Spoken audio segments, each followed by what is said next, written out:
They kicked her and newborn twins until her secret billionaire father pulled up in a Rolls-Royce. Here's a powerful prayer following your preferred pattern, including the welcome back and respect for your audience, with blessings for the upcoming Christmas. Hi, my beautiful family. Welcome back to Mr. Peter Family, your own family story channel. May the heavenly God bless each of you this Christmas season with peace, joy, and endless love. May every woman in our family feel honored, strong, and cherished, carrying light and warmth wherever she goes. May your homes be filled with laughter, your hearts overflow with love, and every step you take be guided by divine protection. May this season bring miracles to your lives, hope to your souls, and unity to your families. If your heart is true, like the video. If your love is real, write, "I am with Mr. Peter." The first kick landed on Laura House's shoulder blade as she tried to shield her newborn sons from the rain. "Get out!" George Coffey's mother hissed, her expensive heel connecting with Laura's ribs for the second time. The pain shot through Laura's chest, but she didn't cry out. She'd learned long ago that showing pain only encouraged them. "You and those bastards have bled this family dry long enough." Laura clutched River and Stone closer to her chest, their 3-week-old bodies impossibly small and fragile against the November cold. They were screaming, hungry, terrified by the violence their infant minds couldn't comprehend. The hospital had discharged them just 5 days ago. 5 days of Laura begging George's family for formula money while they spent thousands on new furniture for rooms she wasn't allowed to enter. 5 days of sleeping on the laundry room floor because George's mother said the guest beds were too good for someone like her. "Please," Laura whispered, tasting blood from where George had struck her mouth an hour earlier. Her lip was split, swelling. "Just let me get their blankets. Please, they're freezing." George stood in the doorway of the house Laura had scrubbed clean for 3 years, the house where she'd slept on a mat in the laundry room because his mother said the guest beds were too good for her. His eyes swept over his sons with the same expression he'd look at trash on the sidewalk. No recognition, no remorse, just cold indifference that made Laura's stomach turn. "Those aren't mine," he said flatly. "DNA test proved it." Laura's chest constricted. "You never took a DNA test. You're lying. You know you're lying." "Doesn't matter." George's sister appeared behind him, holding the diaper bag Laura had packed with shaking hands an hour ago. She threw it into the mud at Laura's feet, the contents spilling across the wet ground. Bottles rolled into puddles, diapers soaked through immediately. "We don't want you. We never did. George only married you because you got pregnant, and now we know the truth." There was no truth. George was their father. Laura had never been with anyone else. But truth didn't matter when you were 24 years old with no family, no money, no high school diploma, because you dropped out to work and send George to community college. Truth didn't matter when the man you'd loved had spent 3 years teaching you that you were worthless, stupid, lucky he even looked at you. The door slammed, locks clicked with brutal finality. Laura heard them laughing inside, their voices muffled but unmistakable through the rain. She could hear George's mother saying something about good riddance and his sister's high-pitched cackle. She stood in the rain, her babies screaming against her chest, and felt something inside her break. Not her spirit. That had broken months ago when George first slapped her for burning his toast. This was different. This was the breaking of illusions, the final destruction of the girl who'd believed love could save her. The death of hope itself. Laura walked. She walked through the rain until her legs gave out at Riverside Park, until her arms shook so badly she was afraid she'd drop her sons. She collapsed on a bench under a broken streetlight, and for the first time since River and Stone were born, she let herself cry. "I'm sorry," she sobbed to them, her tears mixing with rain on their tiny faces. "I'm so sorry. You deserved better than me. You deserved a mother who could protect you." River's crying had turned hoarse, his voice breaking with exhaustion. His little face was red, scrunched up in misery. Stone had gone quiet in that terrible way that meant he'd given up. Laura tried to remember the last time she'd eaten. Yesterday morning? The day before? Her mind was too foggy to track time anymore. Her body felt hollow, emptied out. "Hey!" Laura's head snapped up. A man stood 3 feet away, hands in his pockets, rain soaking through his expensive coat. He was tall, maybe 35, with dark eyes that looked like they'd seen things they wished they hadn't. There was something gentle in his posture, careful, like he understood what it meant to approach someone who'd been hurt. "Go away," Laura said, turning her body to shield the twins. She'd heard the stories, women alone with babies, men who pretended to help. The man didn't move closer. He just stood there, rain streaming down his face, and looked at her like she was a person. Not trash, not a burden, a person. When was the last time someone had looked at her like that? "I'm not here to hurt you," he said quietly. I heard them crying. "We're fine. You're not." He said it simply. No judgment, just fact. Then he did something that made Laura's breath catch. He took off his coat, a coat that probably cost more than Laura had earned in her entire life, and held it out. His shirt was immediately soaked by the rain, clinging to his shoulders. "For them," he said. "They're cold." Laura stared at the coat, at this stranger who was getting drenched to offer warmth to babies he didn't know. Her hands were shaking so badly she could barely hold river and stone.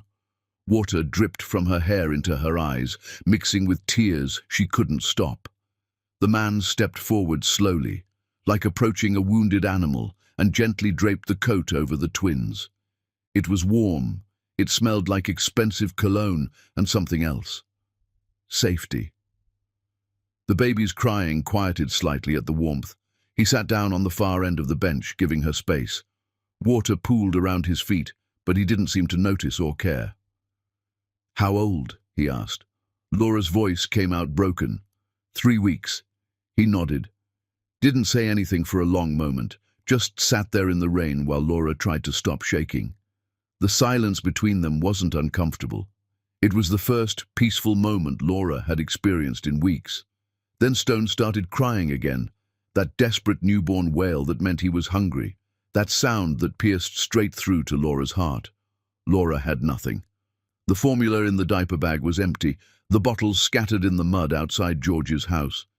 She'd used the last of it that morning before George's family threw her out. The man stood up. "There's a 24-hour store 2 blocks from here. I'll be back in 10 minutes. "Don't," Laura said. "I don't need your charity." He looked at her with those dark, sad eyes. "It's not charity. It's just—" He paused. "I had a daughter once. She had that same cry when she was hungry." Had. Past tense. The pain in his voice was unmistakable. He walked away before Laura could respond, and she sat there wondering if he'd come back. Men didn't come back. Men made promises and left you holding the pieces. That's what her mother had taught her. That's what George had proven true every single day of their marriage. But 8 minutes later, he returned. Formula, bottles, diapers, baby wipes. A blanket so soft Laura wanted to cry just touching it. He'd even bought a small umbrella and was holding it over her head now, shielding her and the twins from the rain that showed no signs of stopping. He sat down and started preparing a bottle like he'd done it 1,000 times. His hands moved with practiced efficiency, testing the temperature on his wrist before offering it to Laura. The gesture was so familiar, so paternal, that Laura felt her throat close up. She took it with shaking hands and fed Stone. The baby latched on desperately, his tiny hands gripping the bottle. River had fallen into an exhausted sleep against her chest, his tiny body finally warm under the stranger's coat. "What's your name?" the man asked. Laura hesitated. Giving her name felt dangerous, but this man had already done more for her in 15 minutes than George had in 3 years. Laura Howes." "I'm Daniel," he said. "Daniel Nation." They sat in silence while Stone drank. The rain had slowed to a drizzle. Laura's mind was spinning. This man, this stranger, had just spent money on her babies without asking for anything. Men always wanted something, always. "What do you want?" she finally asked. Daniel looked at her for a long moment. "Nothing. I just see you." See her. When was the last time anyone had actually seen Laura?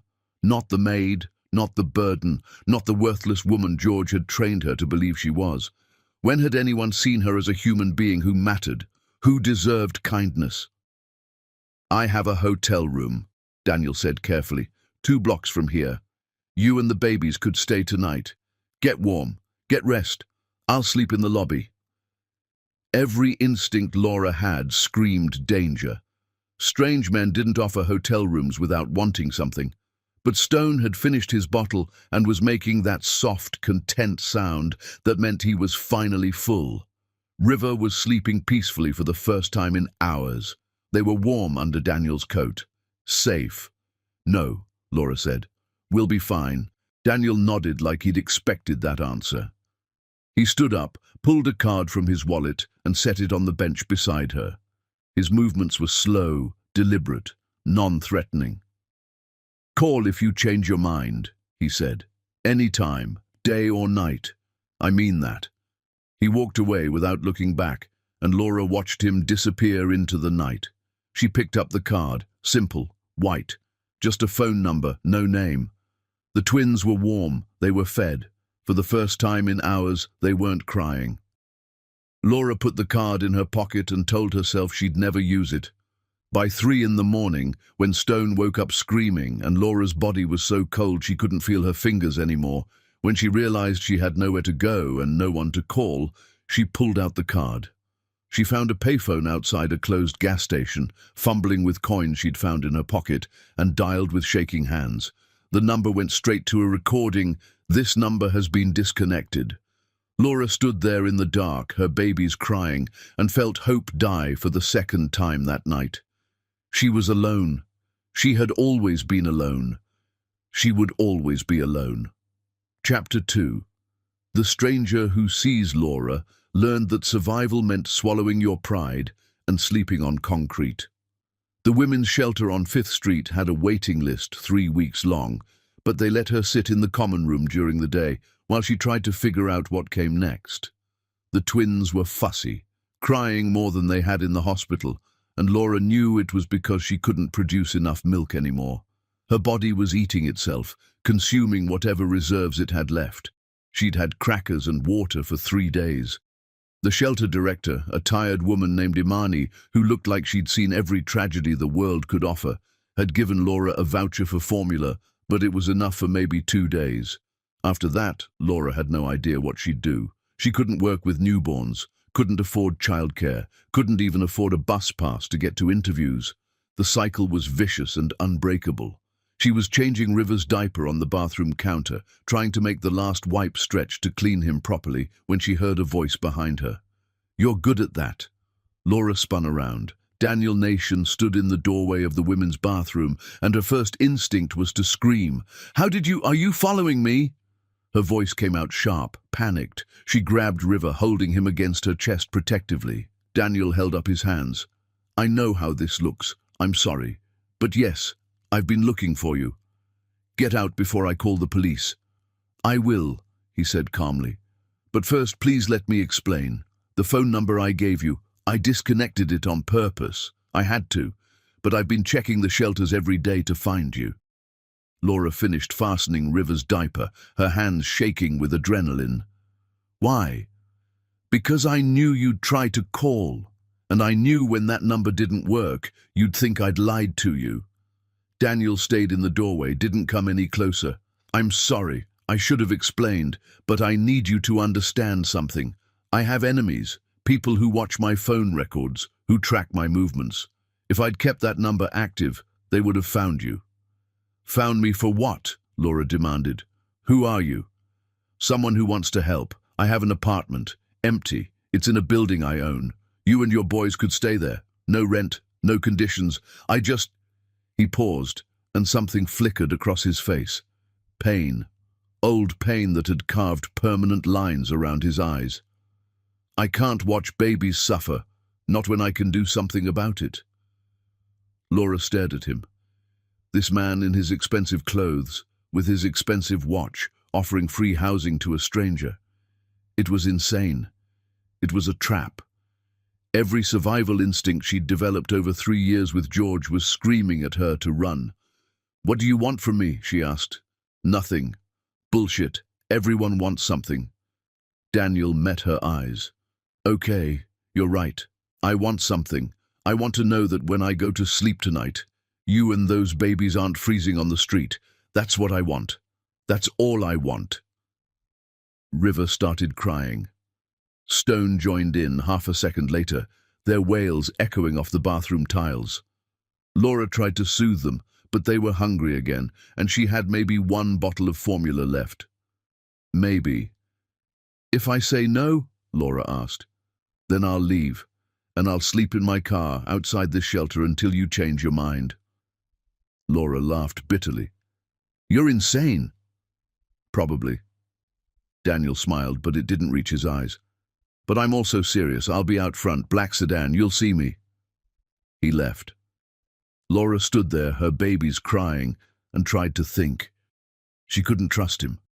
She couldn't trust anyone. But she also couldn't survive another night like the last 3. The shelter was full, the streets were cold, her babies were hungry. She went to the common room window and looked out. There was a black sedan parked across the street. Daniel sat in the driver's seat, reading something on his phone, just sitting there, waiting. He stayed there all day. At noon, Imani brought Laura a sandwich. "That man's still out there." "I know." "You know him?" "No," Laura whispered. At 3 in the afternoon, Laura checked again, still there. At 6 in the evening, Imani found Laura at the window again. The sun was setting, casting long shadows across the street. "That man's been out there for 8 hours. You know him?" "No," Laura said again. "He dangerous?" "I don't know." Imani was quiet for a moment. "I've seen a lot of dangerous men, honey. They don't usually sit patiently in cars for 8 hours. They demand, they force, they take." Laura thought about George, about how he'd demanded, forced, taken everything from her until there was nothing left but fear and shame. About the nights he'd locked her out of the bedroom, making her sleep on the floor. About the times he'd withheld food as punishment for imagined slights. When the sun set and the temperature dropped, Daniel was still there. Laura watched him through the window as the streetlights flickered on. He hadn't moved except to adjust his seat, hadn't left even to get food or use a bathroom. Laura bundled up the twins and walked outside. The cold hit her immediately. Daniel got out of the car immediately, but he didn't approach. Just stood there, waiting. "You're serious," Laura said. "About the apartment?" "Yes." "Show me." The apartment was 10 blocks away, on the 4th floor of a building that looked old but well-maintained. The lobby was clean. The elevator worked. Daniel unlocked the door and let Laura walk in first, standing back so she didn't feel trapped. It was beautiful. Hardwood floors that gleamed in the overhead light. Clean walls painted a soft cream color. A kitchen with actual appliances that looked like they worked. A bedroom with a real bed, not a mat on the floor. And next to the bedroom, a smaller room that was completely empty except for... Laura's breath caught. 2 cribs, brand new, still in boxes leaning against the wall. "I bought them this afternoon," Daniel said quietly from the doorway. "I wasn't sure if you'd come, but I hoped." Laura walked through the apartment, the twins heavy in her arms. There were groceries in the kitchen, real food, not just crackers. Formula, diapers stacked in the bathroom, baby clothes in the correct size, tags still on. Everything she needed, and more. "Why?" she asked. Her voice cracked on the word. Daniel leaned against the doorframe. "Do you believe in signs?" "No." "Neither did I. But 3 weeks ago I was in that park. Same bench, same time.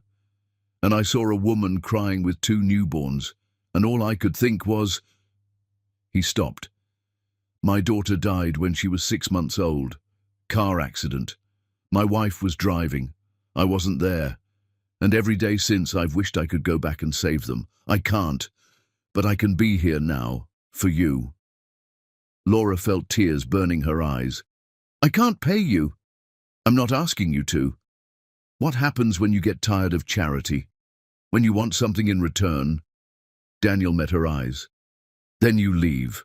The door's not locked. You're not a prisoner. You're a mother who needs help. Let me help. Laura looked down at River and Stone. They'd finally stopped crying, lulled by the warmth of the apartment. They deserved better than shelters, better than park benches, better than watching their mother slowly break apart from exhaustion and fear. 1 week, she said. We'll stay 1 week, then I figure out what's next. Okay. Daniel helped her set up the cribs, his hands steady and sure. He showed her how to work the stove, how to adjust the heat, where the emergency numbers were posted on the refrigerator. Then he picked up his coat from the chair. You're leaving? Laura asked. Part of her was relieved. Part of her was terrified of being alone again. You need space. I'll come by tomorrow morning. Bring breakfast. If you need anything before then, there's a phone on the counter. My number's programmed in. He left before Laura could respond.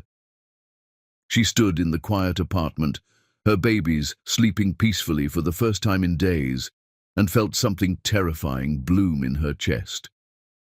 Hope. Late that night, after she'd fed the twins and put them down, after she'd taken her first hot shower in a week, Laura couldn't sleep. She sat at the small kitchen table and Googled Daniel Nation on the apartment's Wi-Fi. Nothing, no social media, no business listings, no photos, no records of any kind. It was like Daniel Nation didn't exist. Laura stared at the screen, her heart pounding. Who was this man? What was he hiding? And why did that make her more afraid than George ever had? Chapter 3. The Lie. Daniel came back the next morning exactly when he said he would, carrying bags of groceries and a smile that didn't quite hide the exhaustion in his eyes. Laura opened the door halfway, keeping her body between him and the twins, sleeping in their cribs. You look terrible, she said. Didn't sleep much. Daniel held up the bags. I brought things for breakfast and lunch and probably dinner. I might have overestimated how much 2 babies eat. Despite herself, Laura almost smiled. Almost. She let him in, watching carefully as he unpacked the groceries. He moved around the kitchen like he'd done this before, making coffee without asking where anything was, starting eggs, asking her how she liked her toast. Normal, domestic. The kind of morning Laura used to dream about when she was young and stupid enough to believe in happy endings. The coffee smelled incredible. Laura couldn't remember the last time she'd had real coffee. Who are you? Laura asked suddenly. Daniel paused, spatula in hand. What do you mean? I searched your name. Daniel Nation doesn't exist. No social media, no business records, no photos, nothing. Laura crossed her arms. So I'll ask again. Who are you really? Daniel set down the spatula. He pulled out a chair at the small table and sat down heavily, like the weight of what he was about to say was already crushing him. You're right, he said. Daniel Nation isn't my real name. Laura's stomach dropped. Then what is? I can't tell you that. He met her eyes. 6 years ago, I testified against my business partner. He was running an investment fraud scheme that destroyed hundreds of families. Retirement accounts gone. College funds wiped out. People lost everything. Daniel's hands clenched on the table. I helped the FBI build their case.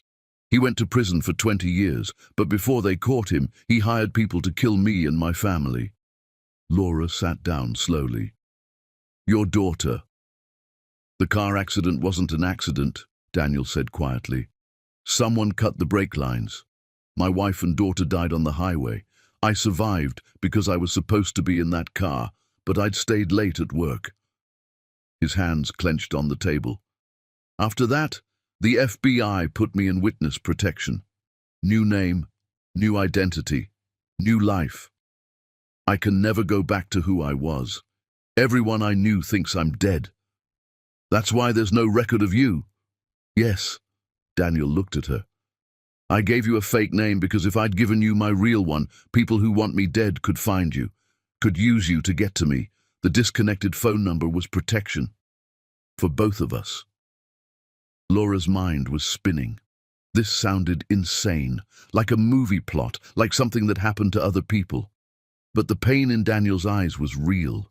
She'd seen enough pain to recognize it. She'd lived with it for 3 years.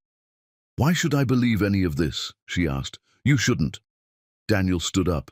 You should tell me to leave and never come back. You should protect yourself and your babies from whatever this is. Because I'm not safe, Laura. I'm never going to be safe. And being near me might make you unsafe too. He walked toward the door. Wait, Laura said. Daniel stopped. I don't believe you, Laura said, but I'm going to watch what you do, not what you say. Show me who you are. Daniel turned around. Something like relief crossed his face. Okay.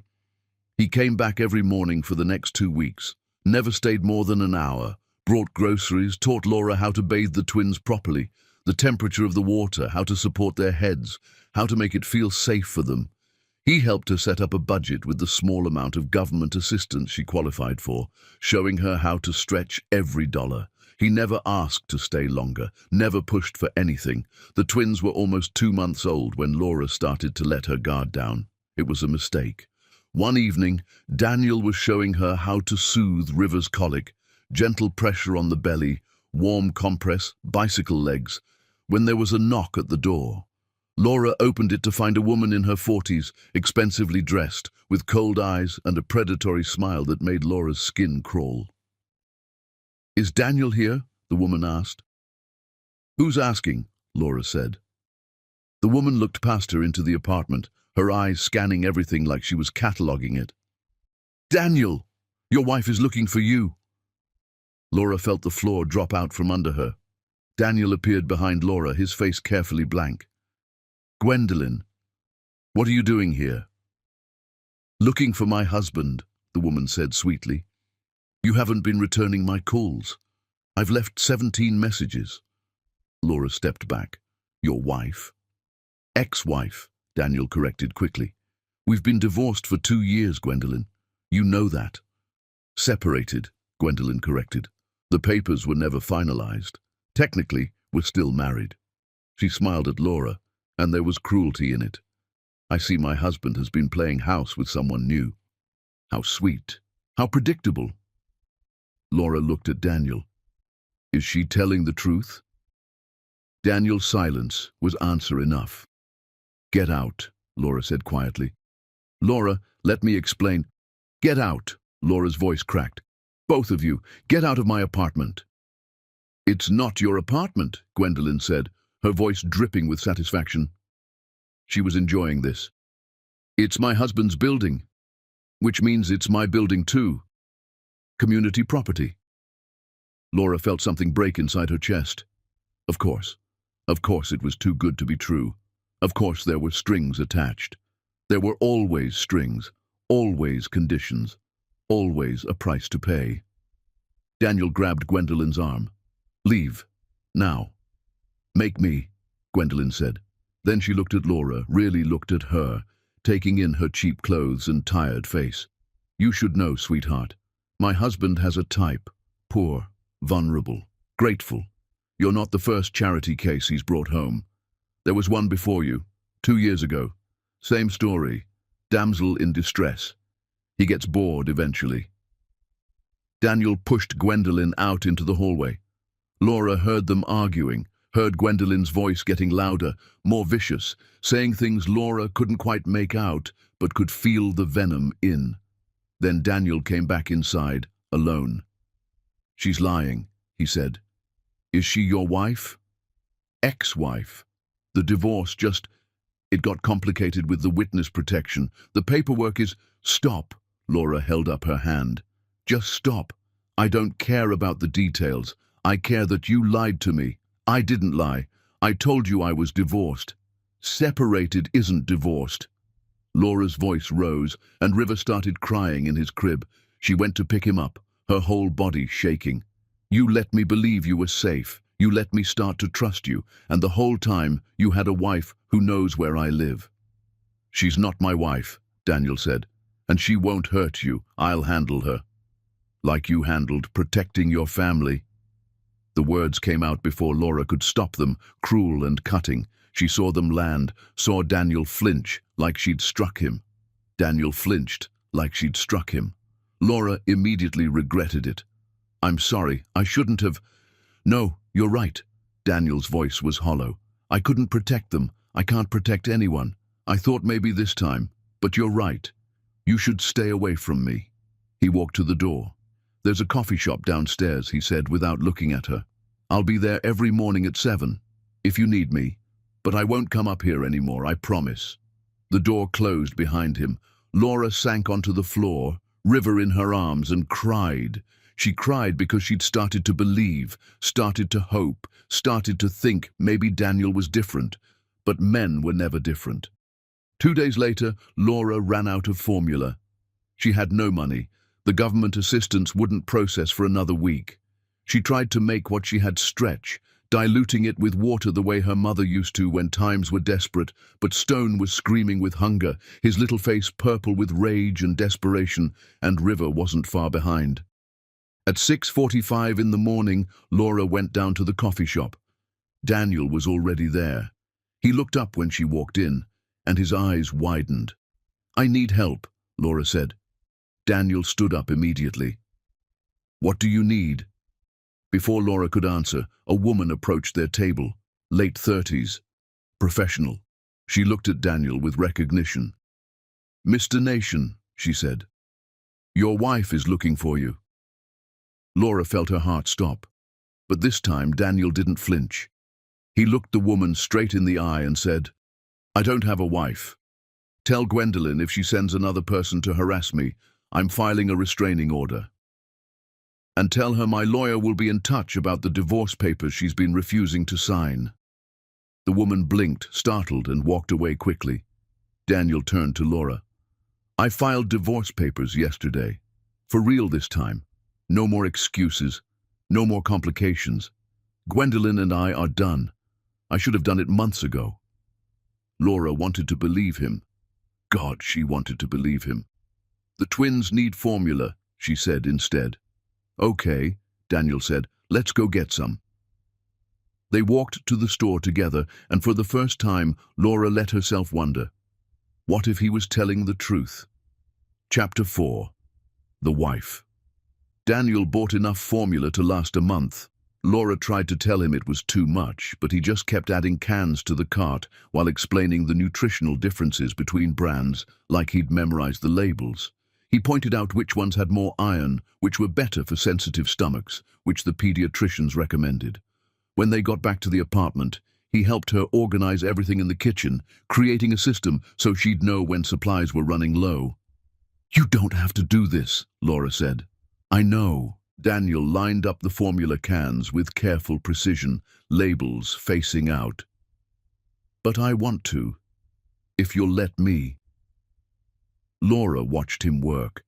This man who'd lied about his name, who might still be married, who'd appeared in her life like some strange guardian angel with secrets carved into his bones.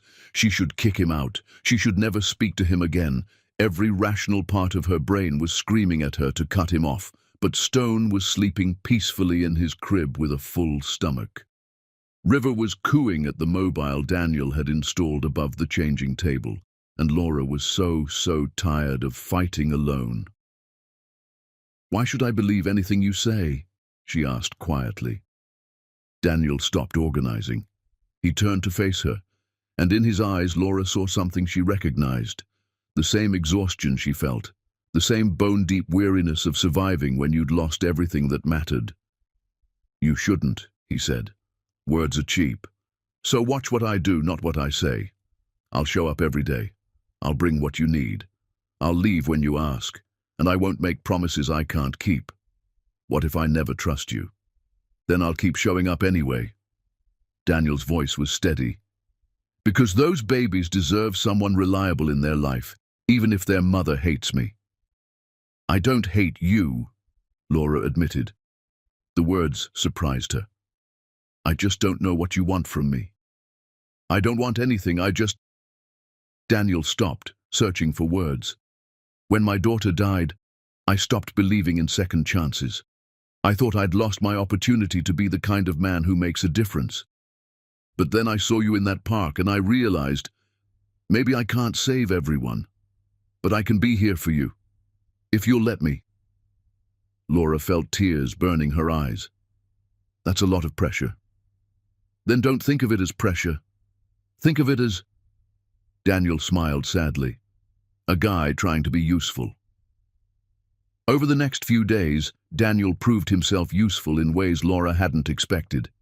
He fixed the leaky faucet in the bathroom that had been dripping constantly.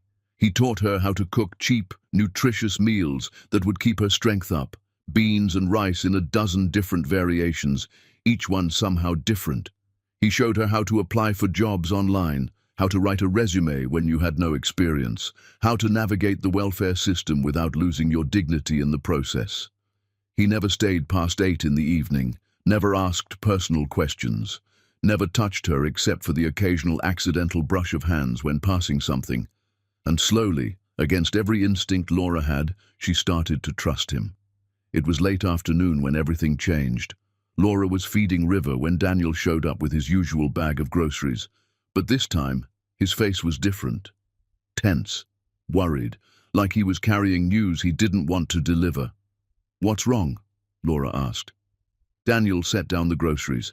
He sat down at the kitchen table, and Laura noticed his hands were shaking slightly. "I need to tell you something, and you're probably going to hate me for it." Laura's stomach dropped. "What?" "A lawyer is going to contact you soon," Daniel said, "about your father." "My father's dead. He died when I was 5. "No." Daniel met her eyes. "He's alive, and he's looking for you." Laura stood up so fast she nearly dropped River. "What are you talking about?" "Your father's name is Garrison Howes. He's a real estate developer, very wealthy, very powerful." Daniel's voice was careful, measured. "He left your mother before you were born. She told you he was dead to protect you from him." Laura felt like the floor was tilting. "How do you know this?" "Because he hired me to find you."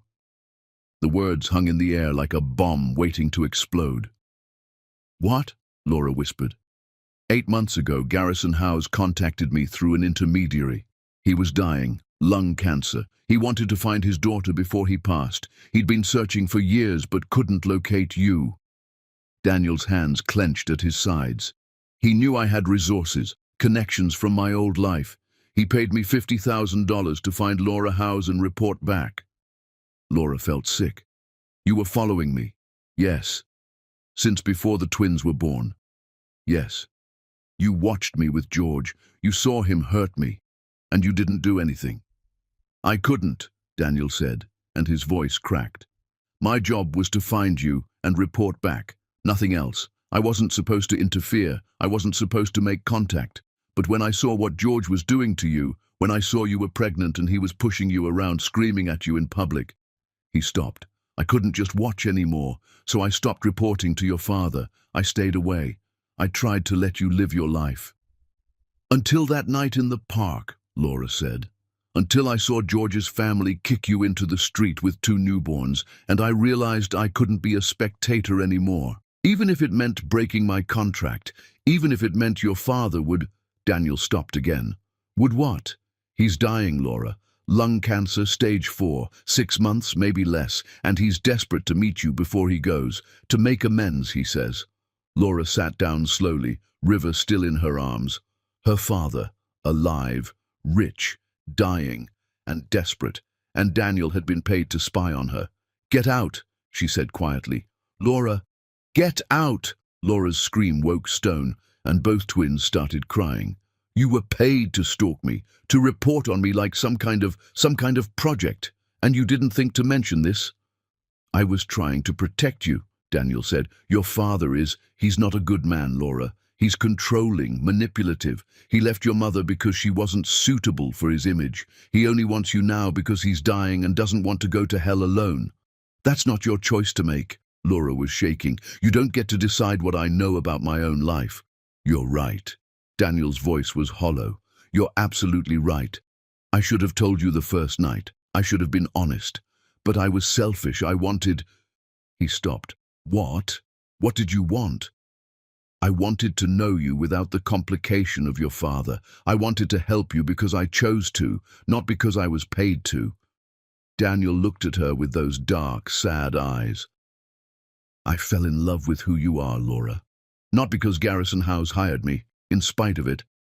Laura felt like she couldn't breathe. You don't know me. I know you're strong. I know you love your boys more than life itself. I know you survive things that would break most people.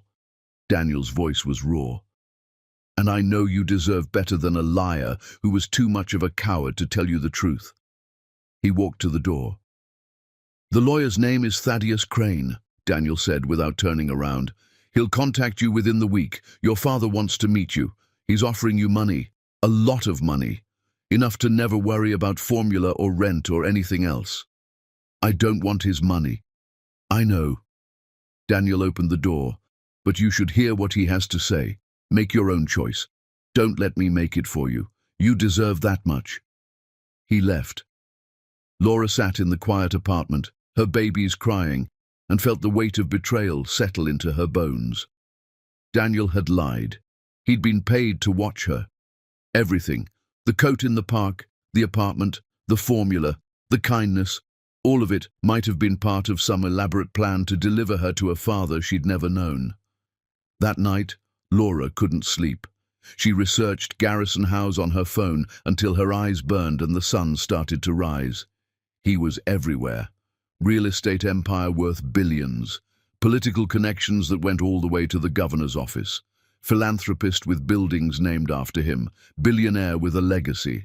And in one old photo from 25 years ago, standing next to a beautiful black woman at a charity gala, Laura saw her own face staring back at her. Her mother, young, radiant, in love, wearing a dress that probably cost more than she made in a year. The caption read, Garrison House and companion at the Metropolitan Foundation Gala. Companion, not girlfriend, not partner, not the mother of his child, companion, like she was decoration, disposable, interchangeable. Laura understood why her mother had lied, why she'd said he was dead, why she'd worked 3 jobs to keep them afloat rather than asking this man for a single dollar. When the lawyer called 3 days later, Laura answered. Miss House, Thaddeus Crane's smooth voice said, your father would very much like to meet you. He's asked me to arrange a meeting at your earliest convenience. Laura looked at River and Stone, sleeping peacefully in their cribs. Tell him I'll think about it, she said. And she meant it. Chapter 5. The Father. She never knew. Garrison House lived in a mansion that made Laura's apartment look like a closet. The driver, because apparently billionaires had drivers, pulled up to iron gates that opened automatically, smooth and silent. The driveway was longer than the street Laura had grown up on, lined with trees that had probably been there for 100 years. The house looked like something from a movie, all white columns and perfectly manicured gardens that probably required a full-time staff of landscapers. Laura held River and Stone closer as the driver opened her door with practiced efficiency. Miss House, he said politely, Mr. House is expecting you in the conservatory. The conservatory. Laura didn't even know what that was. A woman in a uniform met her at the door and led her through rooms filled with art and furniture that probably cost more than Laura would earn in her lifetime. Paintings that looked like they belonged in museums, sculptures on pedestals. The twins were wide-eyed and quiet, overwhelmed by the sheer size of everything. Their tiny heads turned, trying to take it all in.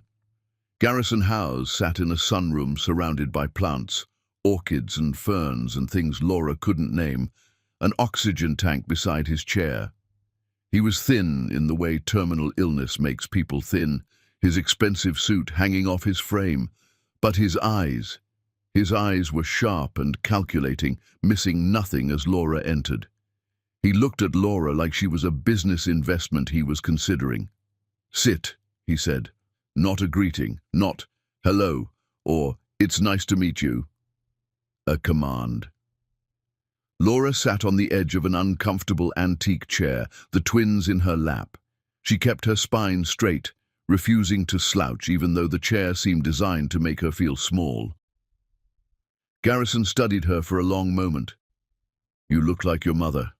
Same eyes, same stubborn set to your jaw." "I wouldn't know," Laura said. "She died when I was 12. Something flickered across Garrison's face. Regret? Guilt? It was gone too fast to identify, replaced by that cold businessman's mask. "I'm sorry for your loss," he said formally. The words sounded rehearsed. "Are you?" Garrison's mouth twitched, almost a smile. "You have her fire too. She never let me get away with anything, always calling me on my bullshit. Is that why you left her? Because she had opinions?" "I left because she was unsuitable for my lifestyle," Garrison said bluntly, no apology in his voice.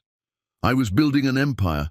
I needed a wife who understood the requirements of that position, someone who could host dinners, make connections, play the game. Your mother didn't fit." Laura felt rage building in her chest, hot and sharp. She wasn't a job requirement. She was a person. She loved you. "She was also pregnant with you," Garrison continued as if Laura hadn't spoken. "I offered to provide financial support if she signed a non-disclosure agreement. Generous support. Enough to live comfortably. She refused. Disappeared. Spent the next 24 years hiding from me. She was protecting me from you." "Perhaps." Garrison leaned back in his chair, the oxygen tube shifting. "But now I'm dying, and I find I have regrets. Chief among them, I never knew my daughter. I never gave you the opportunities you deserved."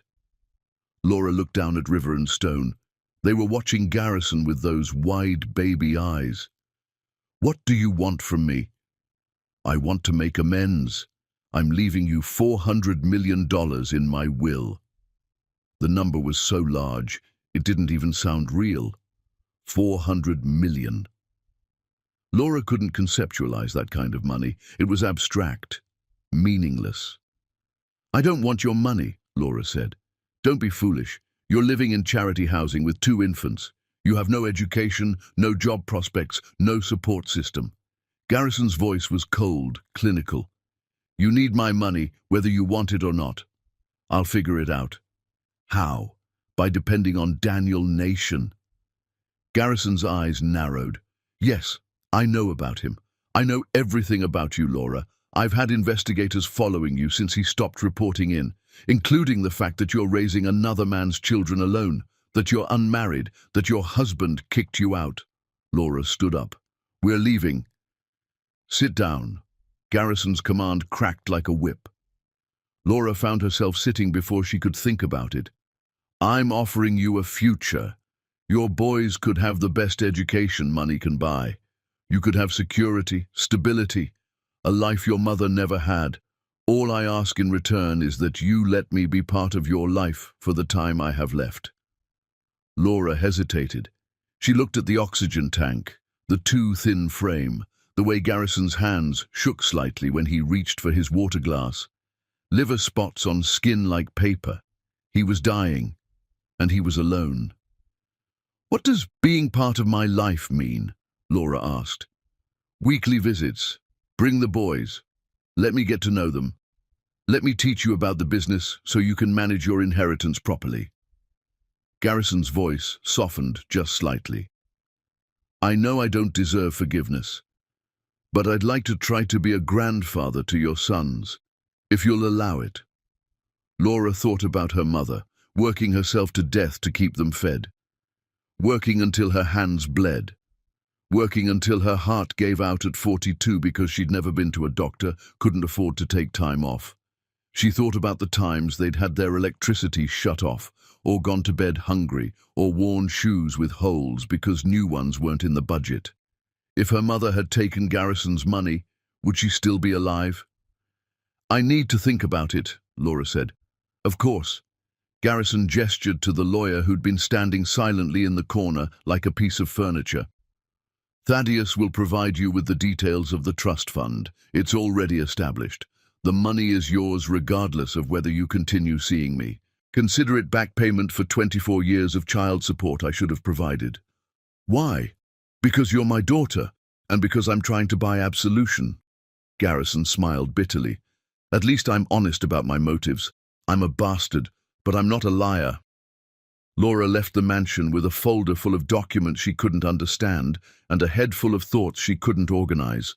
The driver took her back to the apartment. Daniel was waiting on the steps outside, like he'd been there for hours. He looked up when she approached. "How did it go?" he asked. Laura walked past him without answering. She got inside, put the twins in their cribs, and then stood at the window, looking out at the city. Daniel appeared in the doorway. He didn't come in, just waited. "Laura?" "He offered me $400 million, she said quietly. Daniel didn't react, like he'd expected it. "Did you know?" Laura asked.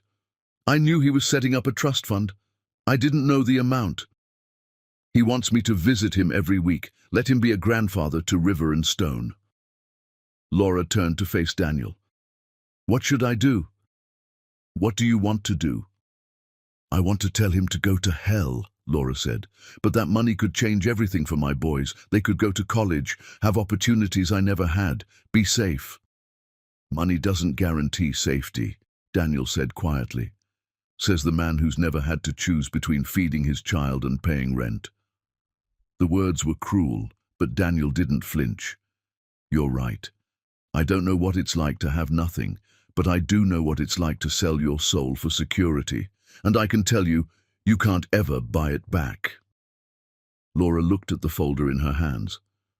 "What if he's different than you think? What if he really does want to make amends?" "Then you give him a chance," Daniel said. "But watch him carefully. Men like Garrison Howes don't give away $400 million without strings attached. There are always strings." "What kind of strings?" "Control, influence, the ability to shape your life the way he sees fit." Daniel moved closer, but didn't cross the threshold. "Just promise me something. Don't let him make you believe you owe him anything. That money is compensation for 24 years of abandonment. It's not a gift, it's a debt he's paying. You don't owe him gratitude or obedience or anything else." Laura looked at Daniel, at this man who'd lied to her and stalked her, and still somehow managed to be the most honest person in her life. "Why do you care?" she asked. Daniel met her eyes. "Because I'm in love with you, and I want you to be free. Even if that means you never trust me again. Even if that means you take your father's money and never speak to me again." He left before Laura could respond. That night, she read through the trust fund documents. The money was real, accessible, hers with no conditions except meeting with Garrison once a week until he died. 6 months, the doctors had said. Maybe less. She could survive anything for 6 months. Laura called Thaddeus Crane and agreed to the terms. Chapter 6. The Betrayal. The weekly visits to Garrison's mansion became a ritual Laura learned to tolerate. Garrison would hold River and Stone with surprising gentleness, telling them stories about business deals and political victories they were too young to understand. He'd quiz Laura on financial terms, test her knowledge of his company's holdings, push her to be sharper, smarter, more worthy of the Howes name. He was grooming her, she realized, training her to take over his empire. Laura hated it, but she also found herself learning things. How to read a contract and spot the hidden clauses, how to negotiate without showing your hand, how power worked when you had money behind you, how men like Garrison operated in boardrooms and backrooms, how to make people underestimate you and then use that to your advantage. The twins were almost 2 months old when Garrison said something that made Laura's blood run cold. "I've been thinking about your living situation," he said, bouncing Stone gently on his knee. The baby was reaching for Garrison's oxygen tube. "That apartment isn't suitable for my grandsons." "It's fine," Laura said carefully. "It's charity, from Daniel Nation, a man you barely know." Garrison's eyes were sharp, calculating. He set Stone down carefully. "Did you know he's been watching you since before the twins were born?" Laura's stomach dropped. "How do you—" "I'm the one who hired him," Remember? Garrison smiled thinly. I've had my investigators tracking his movements, making sure he was doing the job I paid him for, even after he stopped reporting to me. You said you stopped paying him months ago. I did, but that doesn't mean I stopped watching. Garrison handed Stone back to Laura. Did you know Daniel has been photographing you, documenting your movements? Laura felt sick. What? Garrison nodded to Thaddeus, who pulled out a tablet and handed it to Laura with practiced efficiency. The screen showed photos, dozens of them. Laura at the grocery store when she was pregnant, her hand protective over her swollen belly. Laura at the park, sitting on a bench looking exhausted. Laura at the hospital after giving birth, exhausted and alone, being wheeled out with 2 car seats. Laura sleeping on the bench the night George's family kicked her out, the twins crying in her arms, all taken from a distance, all without her knowledge, all invasions of her privacy. Where did you get these? Laura whispered. From Daniel's cloud storage. He's been documenting you for months, every move you made. Garrison's voice was cold, matter of fact. Why do you think he was so invested in helping you? It wasn't kindness, it was obsession. Laura couldn't breathe. He said he was protecting me. From what? From me? Garrison laughed bitterly. I'm a dying old man hooked up to an oxygen tank. Daniel Nation is the one you should be afraid of. Laura stood up, clutching the twins. I need to go. Wait. Garrison's voice was sharp. I'm not telling you this to upset you. I'm telling you because you need to understand something. Daniel was paid to find you and bring you to me. Everything he's done has been part of that job. He said he stopped working for you. People say a lot of things for money. Garrison pulled out another folder, this one thick with documents, bank statements, emails, contracts. I have documented proof that Daniel Nation received $50,000 from me 8 months ago. I have emails showing he agreed to locate you and report your movements. I have photographs proving he followed through. This is what I paid for. Laura felt tears burning her eyes. Why are you showing me this? Because you're my daughter, and someone needs to protect you from men who see you as a means to an end. Garrison stood up slowly, leaning on his cane. Daniel Nation is not your friend. He's not your savior. He's an employee who got too involved with the assignment. Laura left the mansion in a daze. The driver took her back to the apartment and she sat in the car for a long time before going inside, staring at the building where she'd thought she was safe. The photos kept flashing through her mind, Daniel watching her, following her, documenting her life like she was some kind of project, some kind of specimen to be studied. When she finally went upstairs, Daniel was waiting in the hallway. We need to talk, Laura said. Daniel followed her inside. He looked tired, worried, like he knew what was coming. Garrison showed you, he said. It wasn't a question. The photos? Yes. Laura set the twins in their cribs, then turned to face him. You've been watching me since I was pregnant. Yes. You photographed me without permission. Yes. You were paid $50,000 to stalk me. Yes. Daniel didn't make excuses, didn't try to explain, just stood there and took it. Why? Laura asked. Why keep doing it after you stopped working for him? Daniel was quiet for a long moment. Because I needed to know you were safe. Even when I couldn't be near you, I needed to know George wasn't... He stopped. I know how it looks. I know it's wrong. But I couldn't just walk away. I couldn't stop caring what happened to you. So you watched me from the shadows like some kind of creep. Yes. Laura laughed bitterly. At least you're honest about it. I've lied to you about enough things. The least I can do is tell you the truth now. Daniel's voice was hollow. Garrison hired me to find you and bring you to him. I followed you for months. I documented everything. Your routines. Where you went. Who you saw.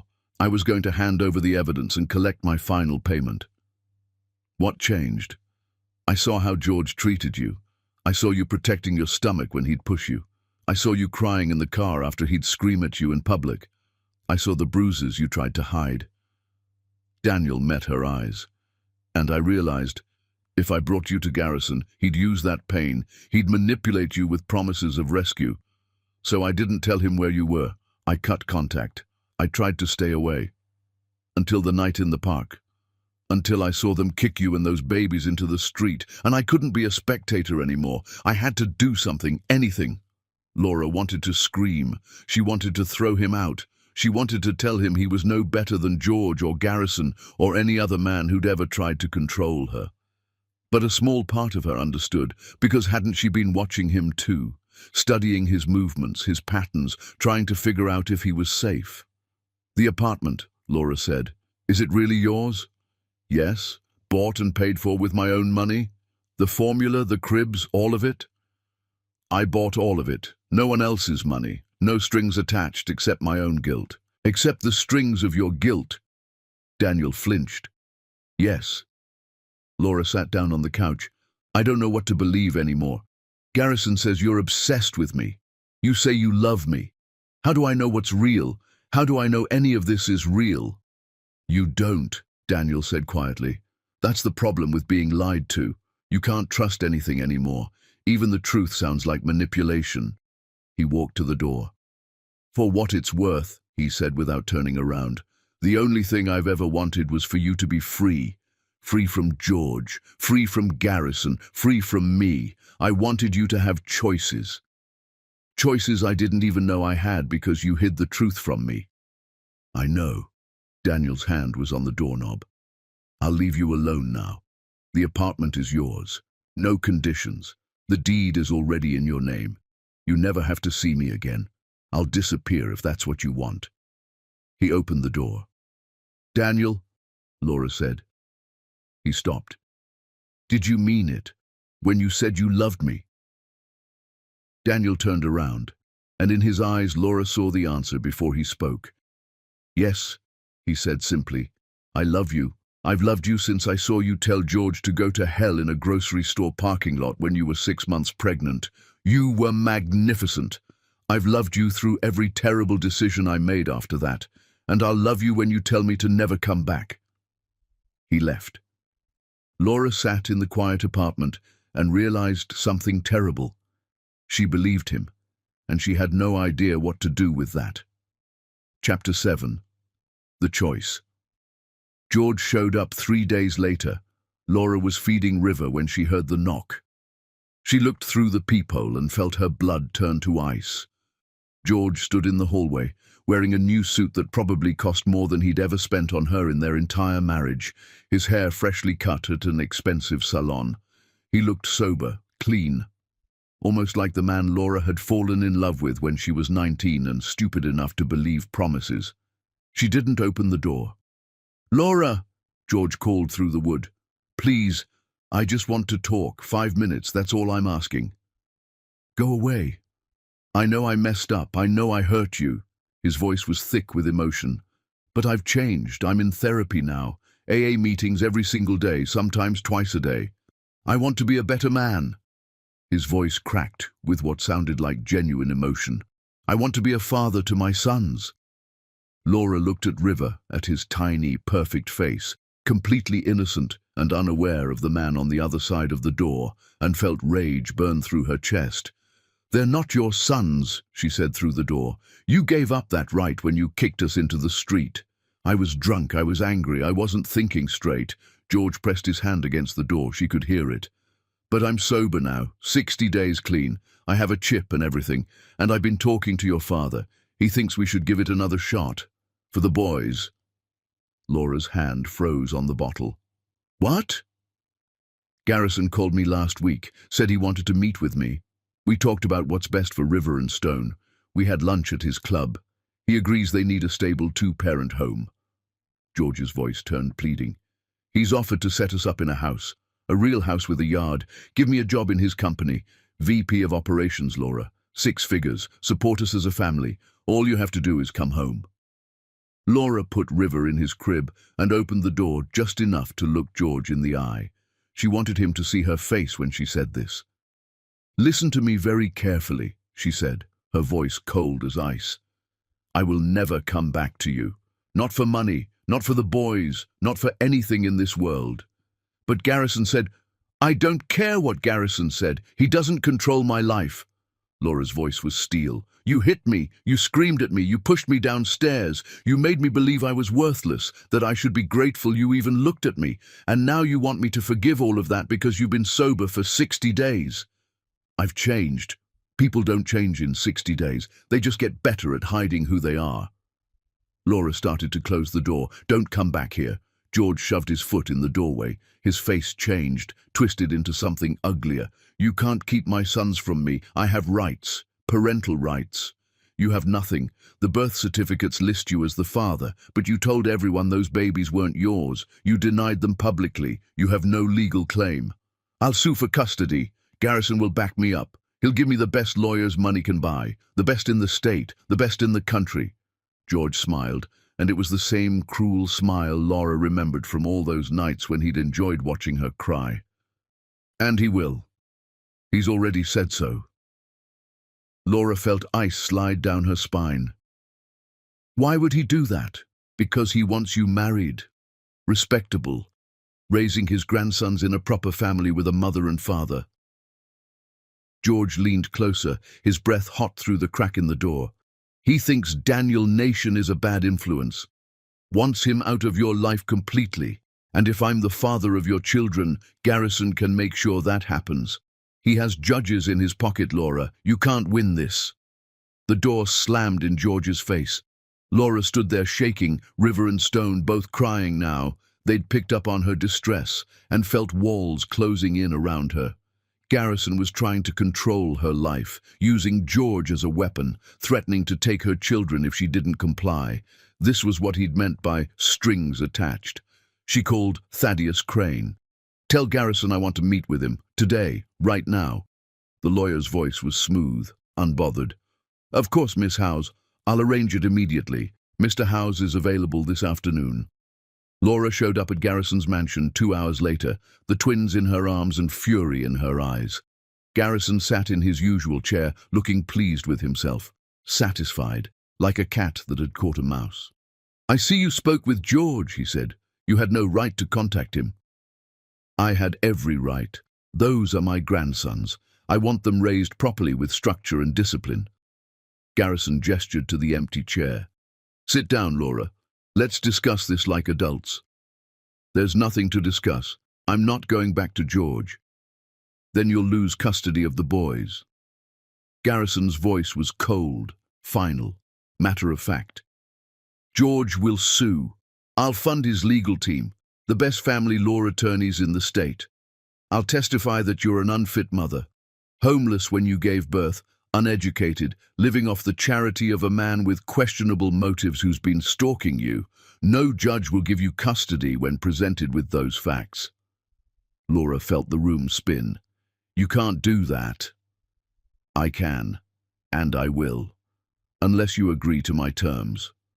Which are, marry George, live in the house I provide, 5 bedrooms, pool, good schools in the district.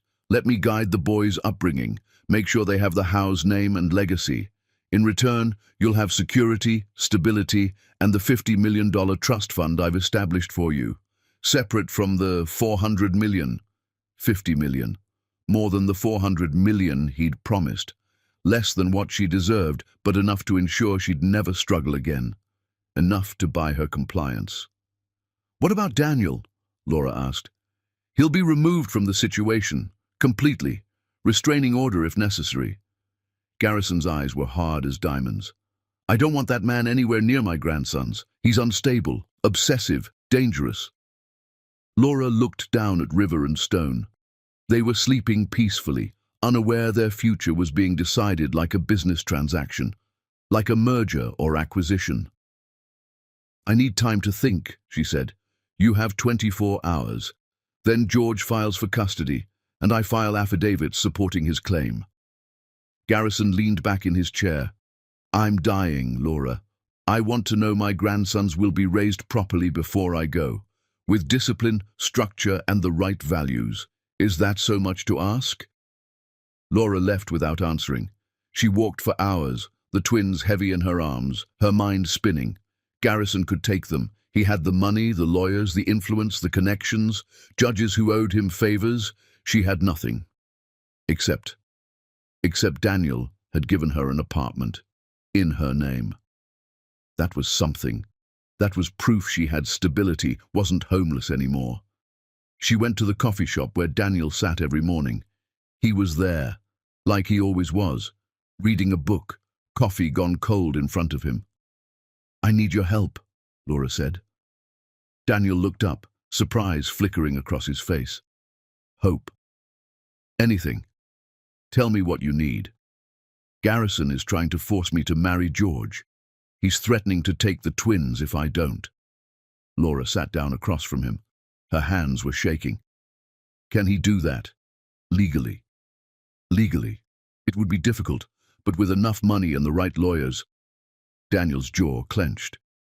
"Yes, he could make a case, a compelling one. So what do I do?" "You fight back." Daniel pulled out his phone. "I know people, good lawyers who specialize in custody cases. They owe me favors from my old life. I can't afford lawyers." "I can." Daniel met her eyes. "Let me help you, please. This is something I can actually do." Laura wanted to say no, wanted to tell him she'd handle it herself, but she was so tired of being alone, so tired of fighting with no allies. "Okay," she whispered. Daniel made 3 phone calls right there in the coffee shop. By the time Laura got back to the apartment, she had a legal team ready to fight Garrison. But that night, lying in bed with the twins sleeping beside her, Laura realized something. Fighting Garrison would take months, maybe years. And during that time, River and Stone would be caught in the middle of a war between adults, used as weapons, leverage. There had to be another way. She thought about what Daniel had said, about being free, about having choices, and she made a decision that terrified her. Chapter 8. The Woman Who Rises. Laura called Garrison the next morning at 7 a.m. while he was probably having breakfast. "I have a counteroffer," she said. "I'm listening." He sounded amused, like this was a game. "You give me the $400 million trust fund, full access, no conditions, no oversight, no strings. In return, I'll bring the boys to visit you once a month until you die. 1 visit, 60 minutes. Garrison laughed. "That's not acceptable. Then I walk away from all of it. The money, the visits, everything. You'll die alone in that mansion, and your grandsons will never know you existed. I'll tell them their grandfather was dead before they were born." Laura's voice was steady. "Your choice. You have 60 seconds. There was a long silence. Laura could hear him breathing through the phone, hear the oxygen tank in the background. "Once a week," Garrison finally said. "Non-negotiable. Twice a month. 3 times a month. Final offer, and you stay for 2 hours, not 1. Laura thought about it. 3 times a month, 6 hours total. For 6 months at most, probably less, given how sick he looked. She could survive that. Fine, but the money transfers to my account immediately, before the first visit, and George gets nothing. No job, no house, no contact with the boys. Ever. Done." Garrison's voice held grudging respect. "You're learning fast. Your mother would be proud. I had a good teacher.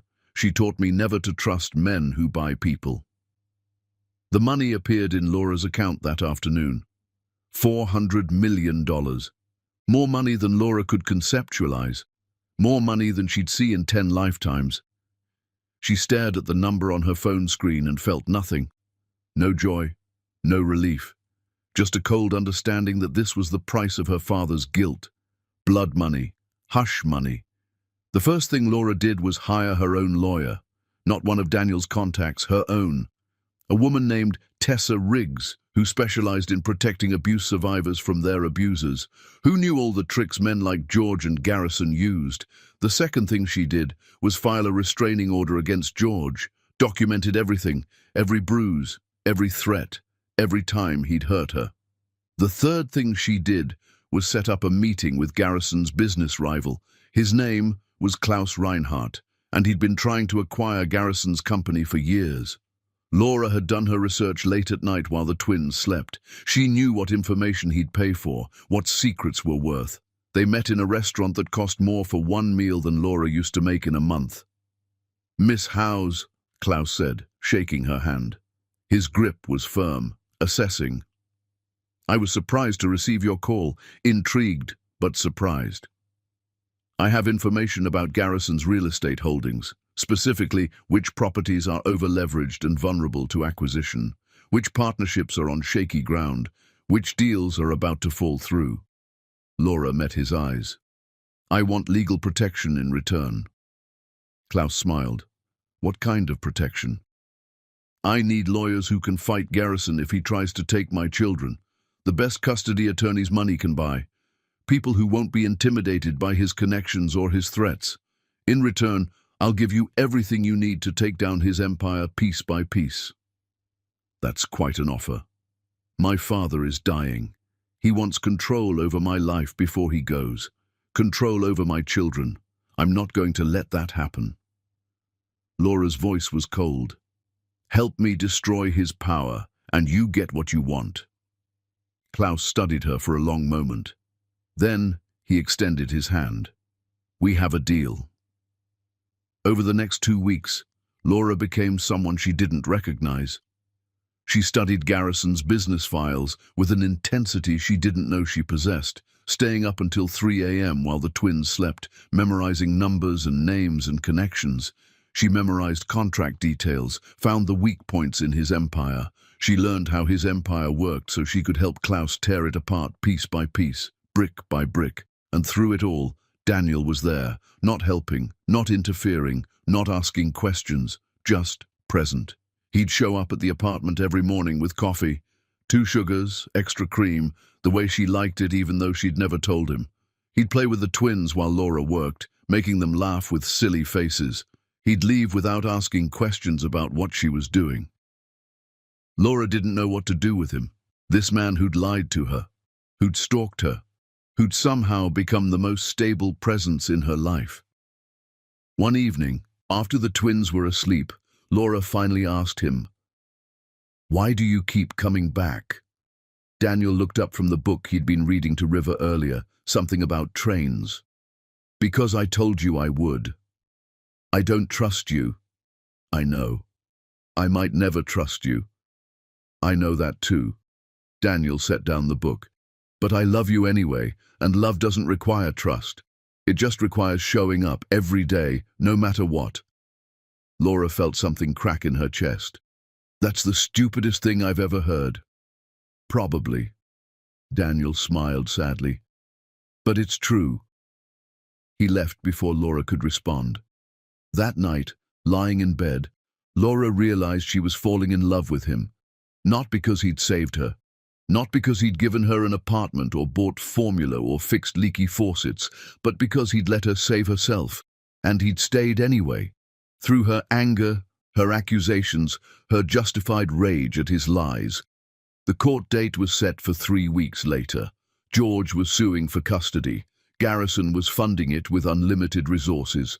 And Laura was ready. She walked into that courtroom with Tessa Riggs and Klaus Reinhardt's entire legal team, 5 of the best family law attorneys in the state. She wore a suit Klaus had bought her, tailored to fit perfectly. She carried documentation of every abusive thing George had ever done, including phone recordings of him admitting the twins weren't his, calling them bastards, saying he never wanted to see them. George's lawyer stood up and painted Laura as unstable, homeless when she gave birth, uneducated, living off charity from a man with a criminal past who'd been stalking her. Laura's lawyer destroyed him in cross-examination, pointed out that Laura now had stable housing in her own name, had financial resources, had a support system, had done everything right. Then Laura took the stand. She didn't cry, didn't beg, didn't play the victim card. She spoke truth. "My father thinks money makes him qualified to raise children," she said calmly, looking directly at the judge. "It doesn't. Money can buy things. It can buy lawyers and houses and influence, but it can't buy the kind of love those babies need. It can't buy patience at 3 a.m. when they're crying. It can't buy the willingness to put their needs before your own every single day. She looked at George, who wouldn't meet her eyes. Their biological father thinks DNA makes him a parent. It doesn't. He called them bastards. He kicked us into the street when they were 3 weeks old. He told anyone who would listen that they weren't his. He denied them. Biology means nothing without responsibility, nothing without showing up. Then she looked at the judge. The man who has changed their diapers at 3 in the morning when I was too exhausted to stand, that's their father. The man who taught me how to soothe their colic, who made sure they had formula when I had nothing, who shows up every single day without asking for anything in return. That's family. Not the people who share my blood and want to control my life like I'm a business asset. The judge ordered a recess. Laura sat in the hallway with Tessa, her hands shaking with adrenaline. "You did well," Tessa said. "Did I do enough? We'll know soon." The judge came back with a decision. Full custody to Laura, no visitation rights for George, a restraining order preventing Garrison from using legal means to obtain custody or control over the children. Laura won. But when she walked out of that courtroom, Garrison was waiting in his wheelchair, oxygen tank beside him. His face was grey. "You think you've beaten me," he said quietly, "but you haven't. I'll cut you out of my will. You'll get nothing, not a penny." Laura looked at the man who'd abandoned her mother and tried to buy her love with blood money, who thought everything had a price. "Good," she said. "I don't want anything from you. I never did." Garrison's face went white, then red. Then he clutched his chest, his eyes going wide. He collapsed in the courthouse hallway, his oxygen tank clattering to the floor, the tube ripping from his nose. Laura stood there, watching him gasp for air, watching people rush to help him, and felt nothing. No satisfaction, no guilt, nothing. Then she walked past him and went home to her sons. Chapter 9. The battle Garrison survived the heart attack, but barely. Laura heard about it from Thaddeus Crane, who called to inform her that Garrison had been rushed to the hospital in critical condition, had been resuscitated twice in the ambulance. He was asking for her. "Tell him no," Laura said, and hung up. She didn't owe Garrison anything. Not her forgiveness, not her presence, not even her grief. But 2 days later the hospital called again. This time it was a nurse with a kind voice. "Mr. Howes is dying," the woman said gently. "He has a few hours at most. He keeps asking for you. For Laura. He's quite agitated about it." Laura sat with the phone in her hand, the twins playing on the floor in front of her with blocks Daniel had brought, and tried to feel something, anything. "I'll think about it," she finally said. She didn't go. Garrison Howes died alone in a hospital room at 3:17 in the morning, surrounded by expensive equipment and empty chairs. Nurses who didn't know him, doctors who'd never met him before that day. His fortune went to various charities, museums, universities, hospitals, all buildings that would bear his name. Laura got exactly what she'd told him she wanted. Nothing. The funeral was massive. Politicians gave speeches.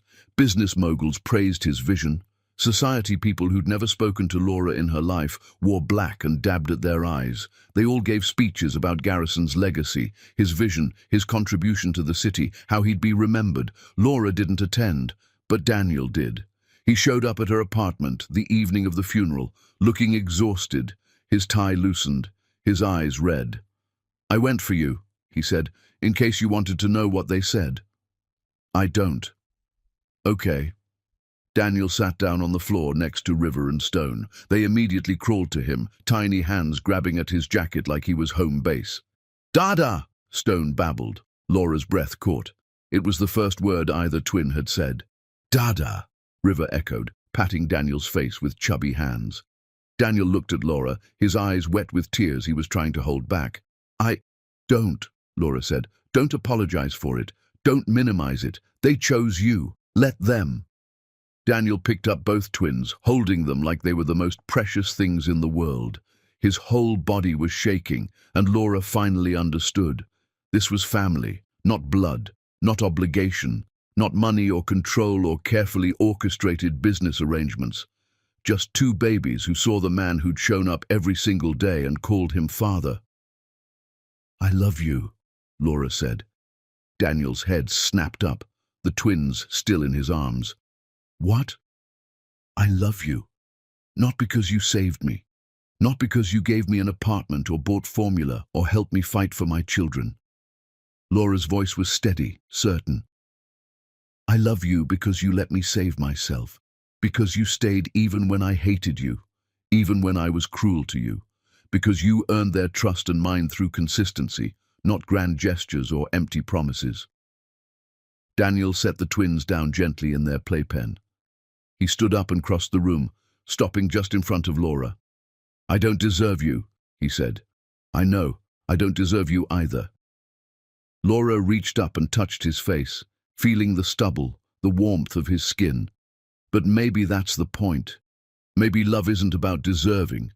Maybe it's about choosing each other anyway. Daniel kissed her, soft and gentle and full of 6 months of waiting, 6 months of longing, 6 months of hope he'd tried to bury. River started crying. Then Stone joined in, offended at being ignored. They broke apart, laughing through tears. "Terrible timing, boys," Daniel said, picking them up again.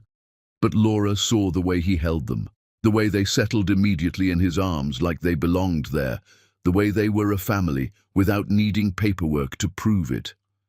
"Marry me," she said. Daniel froze. "What?" "Marry me. Not because Garrison wanted me married, not because society says single mothers need a man, but because I choose you. Because you're already their father in every way that matters. Because I trust you." Laura's voice cracked. "Because I love you, and I want to build a life with you." Daniel set the twins back in their playpen. He turned to Laura and dropped to one knee. "Laura Howes," he said, "I have lied to you, stalked you, and complicated your life in ways you never asked for. I have loved you from a distance and up close. I have watched you become the strongest person I know. And if you'll have me, broken as I am, flawed as I am, I will spend every day of the rest of my life showing up for you and those boys. Will you marry me?" "Yes," Laura said. They got married 3 weeks later in a small ceremony at the courthouse. Just them and the twins. No guests, no elaborate plans, no expensive dress or catered reception or photographers. Just two people choosing each other. The twins wore matching outfits that Daniel had insisted on buying, little suits with bow ties. River threw up on the judge's shoes. Stone screamed through the entire ceremony like he was being murdered. It was perfect. Afterward, they went back to the apartment, Laura's apartment, in her name, the first thing she'd ever owned, and ordered pizza because neither of them had thought about dinner. "Not exactly a honeymoon," Daniel said. "Better," Laura replied. "This is real. This is us." That night, after the twins finally fell asleep, Laura and Daniel sat on the couch together. Daniel had his arm around her. Laura had her head on his shoulder. "Do you regret it?" Daniel asked. "Refusing Garrison's money? You could have had everything he built." "No," Laura said. "He tried to buy control of my life. I don't want anything that comes with strings attached. I want freedom more than I want money." "You still have the 400 million. I'm setting up a foundation for women leaving abusive relationships. They'll have housing, legal support, job training, therapy, childcare. Everything I wish I'd had." Laura looked up at Daniel. "Money only matters if you use it to free people, not control them." Daniel kissed her forehead. "You're going to change lives, hundreds of them, thousands." "I'm going to try." They sat in comfortable silence for a while. Then Laura asked the question that had been haunting her. "Do you really love me? Or do you love the idea of saving me?" Daniel was quiet for a long moment. "In the beginning, maybe it was about saving you, about finding redemption for not saving my family, for failing them. But somewhere along the way, it became about you. The way you fought back even when you were terrified, the way you protected your boys, the way you refused to settle for anything less than respect, even when people told you you should be grateful for scraps." He turned to look at her. "I don't love you because I saved you. I love you because you saved yourself, and you let me be part of that journey." Laura kissed him, deep and real and full of promise and future. "I choose you," she said, "every day, for the rest of our lives. I choose you too." Outside, the city continued its endless motion, but inside that small apartment with 2 sleeping babies and 2 people who'd found each other in the wreckage of their worst moments, there was peace. And that was enough. Chapter 10. The Life she chose. 6 months had changed everything. River and Stone were almost 11 months old now, pulling themselves up on furniture, taking wobbly steps while holding onto the couch, babbling constantly in their own twin language that only they understood. They'd both started calling Daniel Dada consistently, and neither Laura nor Daniel had the heart to correct them. Why would they? It was true, because Daniel was their father. Not biologically, not yet legally, though the adoption papers were in process, being reviewed by a family court judge who seemed sympathetic to their case, but in every way that mattered, in midnight feedings when Laura was too exhausted to move, in diaper changes and silly songs, and endless patience with teething and colic, he was their dad. Laura's foundation had launched quietly 3 months ago, no press conference or ribbon-cutting ceremony. Just a building on the east side with 8 apartments, a legal clinic staffed by former prosecutors, and a childcare center run by early childhood education experts. 32 women had found shelter there in the first 3 months. 32 women who'd walked in with black eyes and empty pockets and no hope, and walked out with job training and restraining orders and hope for the future. Laura ran it herself. She'd hired staff, social workers with decades of experience, lawyers who specialized in domestic violence cases, childcare providers who understood trauma, but she was there every day, meeting with residents, understanding their stories, remembering what it felt like to have nowhere to go and no one who cared. Daniel had returned to photography. His real passion before witness protection had forced him underground and into a life of hiding. He'd opened a small studio 3 blocks from the apartment where he photographed families. Real families. Messy, complicated, beautifully broken families who looked nothing like the perfect magazine spreads. They weren't rich. The 400 million sat mostly untouched in accounts designated for the foundation, earning interest that funded operations. Laura and Daniel lived on the income from his photography business and her modest foundation salary. The apartment Daniel had given her was enough, more than enough. They didn't need Garrison's mansion or George's false promises of a better life. They had each other. They had the twins. They had the life they'd chosen, built brick by brick from nothing. It was late afternoon when the knock came. Laura answered the door to find George standing in the hallway. He looked different, older, with grey at his temples that hadn't been there before. Sober still, if his clear eyes and steady hands were any indication, but there was something in his expression that Laura recognized: desperation. "I know I have a restraining order," George said quickly, the words tumbling out. "I'm not trying to violate it. I wanted to talk to you. 5 minutes. That's all I'm asking. Then I'll leave and never bother you again." Laura should have called the police, should have slammed the door, should have protected herself and her family. But something stopped her. Maybe it was curiosity. Maybe it was the knowledge that she didn't fear him anymore. Maybe it was wanting to hear what excuse he'd come up with this time. "Say what you came to say," Laura said, keeping the door mostly closed, her body blocking the entrance. "I'm getting married," George said, "to a woman I met in AA. Her name is Jennifer. She's good, patient, kind. Nothing like you." Laura almost laughed at that. "Congratulations. I needed to tell you I'm sorry. For everything." George's voice cracked, real tears in his eyes. "I was drunk and angry and I took it out on you. You didn't deserve that. You didn't deserve any of what I did to you. And I know sorry doesn't fix anything, but I needed you to hear it. I needed to say it out loud." Laura looked at this man who'd once convinced her she was worthless, who'd spent 3 years systematically destroying her self-worth, who'd hit her and screamed at her and kicked her out with newborn babies into the rain. She felt nothing, no anger, no hurt, not even satisfaction at how broken and desperate he looked, just nothing. He was a stranger, someone from another life. "I forgive you," she said quietly. George's eyes widened. "Really? You mean that?" "Yes. Because holding on to anger toward you would give you power over me, and I'm done giving you power. I'm done letting you take up space in my head." Laura's voice was steady. "I hope you have a good life, George. I hope you treat your new wife better than you treated me. I hope you become the man you're pretending to be. But I don't want you in my life. Not now, not ever."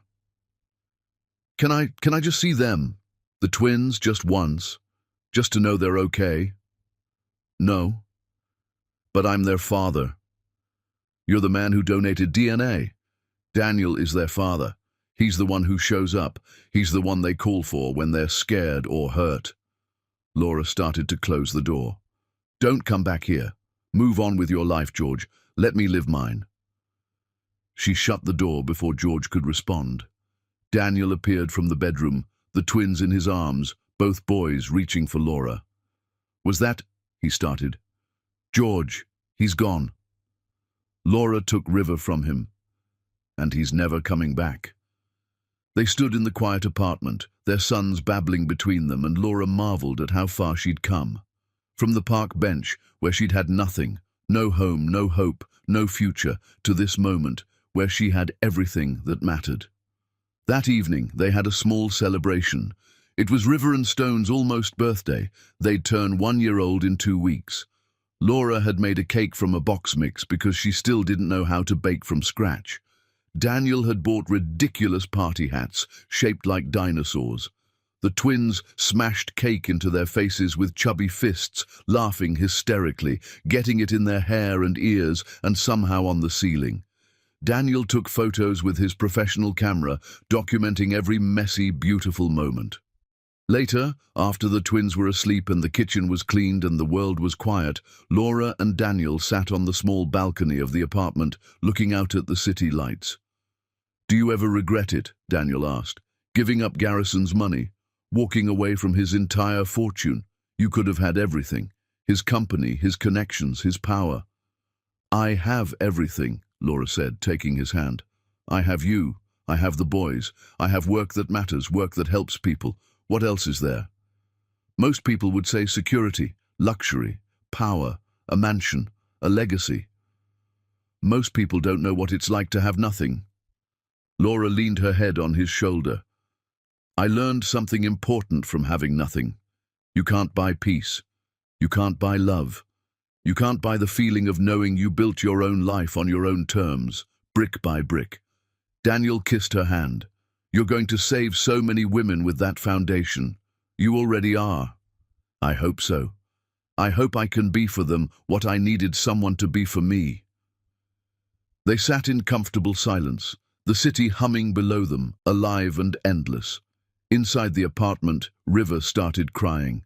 Then Stone joined in, their voices harmonizing in that way only twins could manage. Laura and Daniel looked at each other and smiled. "Your turn," Laura said. "I did the last one," Daniel protested, but he was already standing. Daniel laughed and stood up, but before he went inside, he turned back to Laura. "I love you," he said. "I love you too, more than I ever thought I could love anyone." He went to comfort the twins, and Laura sat alone for a moment longer, looking out at the city. She thought about everything she'd survived. George's abuse, homelessness with 2 newborns, Garrison's manipulation, the court battle that could have destroyed her, the constant fear that she wasn't enough, would never be enough, couldn't protect her children. And she thought about what she'd learned, that being enough wasn't about money or status or having the perfect life or living up to other people's expectations. It was about showing up for yourself, for the people you loved, day after day, choice after choice, building something real out of the wreckage. Daniel appeared in the doorway, both twins in his arms. "They want you," he said.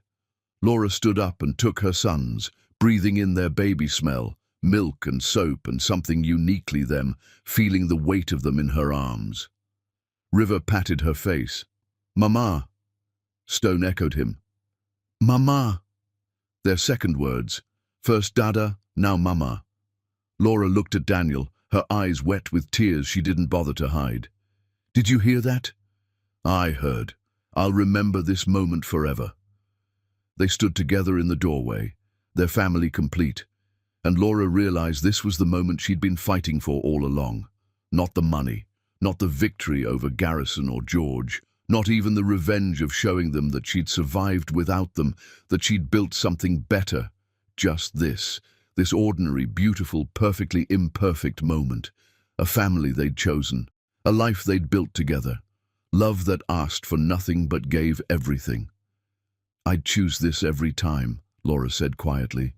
"I'd choose you and these boys and this life over everything else, over billions of dollars, over mansions, over everything, every single time."